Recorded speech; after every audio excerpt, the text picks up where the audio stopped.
Hi everyone, it's Nick from Final Descent UK. Welcome to part 2 of April's AAIB Bulletin Debrief. We've got 2 incidents from general aviation to discuss, so let's go. The first accident involves Golf Echo Echo Echo Kilo, an extra EA200 piloted by the 65-year-old pilot who had 4,000 hours of flight experience on the 13th of July 2024.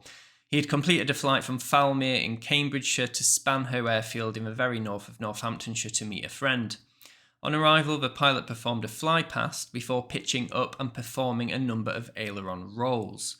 At the top of the climb, the aircraft was manoeuvred and entered a flat spin to the left, from which it did not recover and struck the ground. The pilot was unfortunately killed in the crash. Now, interestingly, if you search for flat spin on YouTube, you are greeted with a video of the accident aircraft performing such a manoeuvre. You can see from the image of the accident site there was really no chance of survival. There is very little, if anything, that can be recognised as an aircraft and evidence of an intense post-crash fire. Amazingly, the AAIB was able to examine the wreckage and determined that the aircraft was largely intact at the time of the crash, though they weren't able to determine if the aircraft was rotating in yaw at the time of impact. The propeller was spinning at the time of the crash, the weather was good, with a cloud base of between 3,000 and 5,000 feet, and a light wind. As mentioned earlier, the aircraft entered a flat spin, and a single witness and CCTV footage were able to give evidence to that effect. The CCTV shows the aircraft completing at least 4 turns before descending out of sight and behind trees.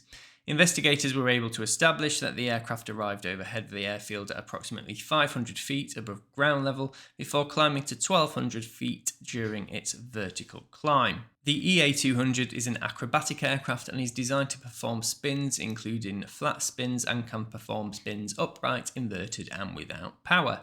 Recover from a flat spin using standard techniques should be achievable within half a turn, according to the pilot's operating handbook. However, pilots should expect a height loss of between 600 and 800 feet whilst recovering. Remember that the AAIB estimated here that the maximum altitude of the accident aircraft was 1,500 feet. So if the pilot did enter a spin at that altitude, he could have expected to only have 700 to 900 feet of altitude on recovery. And that's if you managed to recover as quick as the pilot operating handbook suggests you should be able to.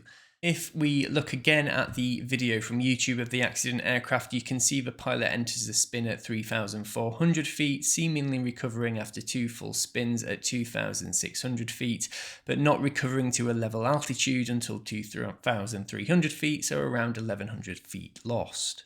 What was left of the aircraft was examined thoroughly and no defects were found. The engine was completely disassembled and apart from fire damage, everything was in working order. The weight and balance was acceptable, however, though it couldn't be determined with certainty because the remaining fuel was consumed in the fire, it was estimated that there would have been 15 litres in each wing tank when arriving overhead Spanhoe. Now, the wing tanks must be empty before any aerobatics because fuel in the wings may move around with significant force during aerobatic handling, causing additional gyroscopic forces, risking loss of control as well as potentially damaging the tanks. Spanhoe Airfield is a former US Air Force base dating from World War II and now operates as an unlicensed private airfield. There's a single runway which, from the look of it, from satellite imagery, would have been one of the former taxiways or aprons. The pilot had operated from there 3 times previously, so we can assume he was familiar with the area. He was also a qualified aerobatics instructor and had competed in various competitions and displays. Colleagues and former students thought that it was very out of character for him to perform aerobatics at low level outside of approved competitions and displays. They considered that he wasn't someone who was one to show off. Away from built-up areas, there are no firm rules as to the appropriate altitudes to perform aerobatics. However, the CAA Safety Sense Leaflet number 19, Aerobatics in Light Aircraft, states that novice pilots shouldn't commence aerobatics below 5,000 feet, and manoeuvres should be completed by 3,000 feet. When private pilots who are practicing stalling and recovering from incipient spins, for example, just as part of regular flying training, the minimum altitude you would start one of those manoeuvres is around 3,000 feet as well. The post-mortem examination of the pilot didn't show any evidence of underlying natural disease, and there was no indication of an acute problem causing incapacitation. However, it is not possible to tell from a post-mortem if G-forces were a factor in causing any temporary loss of consciousness or any other kind of incapacitation. Climbing almost vertically would have resulted in a positive G-load, and then some kind of manoeuvre causing the aircraft to enter a spin would have caused the opposite and generated a significant negative G-load. Both could have affected the pilot and potentially caused a loss of consciousness. If this is what caused the accident, even if he managed to regain consciousness, he could have expected to be confused or disorientated for a significant period of time before starting to feel normal and able to control the aircraft. It's not really been possible to determine with certainty what caused the accident and the death of the pilot. However, there were several factors at play. The pilot performed aerobatics at low level with fuel in the wing tanks, both of which carried substantial risk. Potentially, there was some incapacitation, perhaps due to G-forces, and he was unable to recover before hitting the ground. This risk-taking was considered out of character, and it would be interesting to know if there were any pressures or stresses on that day in particular which caused the pilot to behave in this unusual fashion. We'll move on to the second accident, which occurred on the 4th of July 2024 at Pauncefoot Farm Airstrip, which is near Romsey in Hampshire. The Just Superstol registration Golf Sierra Sierra Tango Lima was based at Pauncefoot and hadn't been flown in around a month. The intention was to perform a thorough pre-flight inspection, followed by an engine warm-up and high-speed taxi and brake test along the runway. If that all worked out, the pilot had planned to fly 2 circuits and then carry out a short local flight if everything was in order. On completion of the pre-flight check, the engine was started and ran for approximately 15 minutes to bring the oil temperature up to the prescribed level. The high-speed taxi and brake check was fine, and the pilot indicated to his friend who was on the ground that he would proceed with the 2 circuits. The friend moved further down the runway to witness and video the takeoff. He heard the power increase and watched as the aircraft accelerated and the tail lift off the ground as normal.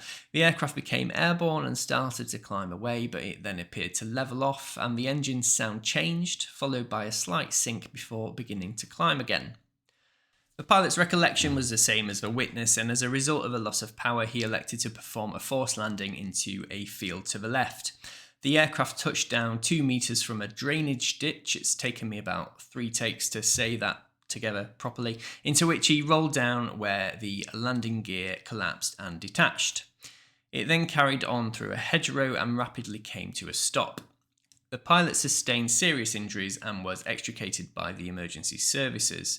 You can see from the image the damage sustained by the aircraft, which was written off. The aircraft had undergone a revalidation inspection on the 3rd of May 2024, and as part of that, several tasks had been undertaken. The fuel pipes were replaced throughout, and the carburetor was reset and rebalanced. A non-return valve was also fitted to prevent fuel siphoning out of the header tank. This was the first time the aircraft had been flown since that maintenance work. The aircraft was fitted with an electronic engine display which recorded data 5 times every second, the printout from which is now on the screen. You can see that the engine was at full power for 3 seconds, then oversped the maximum RPM, and after a few seconds longer lost power before briefly regaining and then losing power again.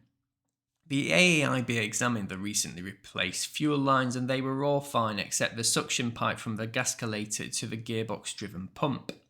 This was discoloured grey rather than bright silver, and the braiding showed signs of degradation, and if you zoom into the image you can see there is some leaching between the braiding weave. This wouldn't happen unless the pipe was being externally heated. However, the AAIB heated a similar hose to between 150 and 160 degrees Celsius and similar degradation did not occur. The investigators sought opinions from the Light Aircraft Association and other owners of aircraft powered by similar engines, and it was suggested that the fuel pipe routing in a compact engine bay could lead to fuel flow problems. If fuel lines become hot, it can cause fuel vaporization and the formation of bubbles in the fuel lines, causing restriction in fuel flow and potential engine starvation. In fact, the engine manufacturer has published a service bulletin stating that fuel pipes should be routed away from heat sources and be thermally insulated. In the accident aircraft, the fuel line was only 30mm from the engine exhaust pipe and there was no thermal insulation. Additionally, the lines were not secured in a fashion which would have prevented excessive vibration, and there were 3 right-angled connectors in the fuel line, each of which would have caused a constriction in fuel flow. All of this was against the build advice provided by the engine manufacturer. The investigation came to the conclusion that the fuel system could cope with the run-up and high-speed taxi. However, when full power was required for takeoff, the system couldn't cope with demand and partial fuel starvation resulted in a loss of power and the subsequent forced landing. Following the crash, the Light Aircraft Association published an article in their monthly magazine highlighting the fuel installation issues found on Golf Tango Lima and drawing attention to the guidance issued by the manufacturer. We've got a little time left over, so I'll do a quick-fire roundup of the record-only investigations in this month's bulletin. There were only 4. Number 1, Piper PA31 November 250 Mike Delta. In September 2024 at Gloucestershire Airport, the pilot felt severe vibration when the nose wheel touched down during landing. He was able to maintain control until reaching 20 knots when the aircraft veered to the left and departed the paved surface onto grass. The nose gear sunk into the ground and collapsed. It's suspected a nose wheel tyre puncture caused the vibration and loss of control.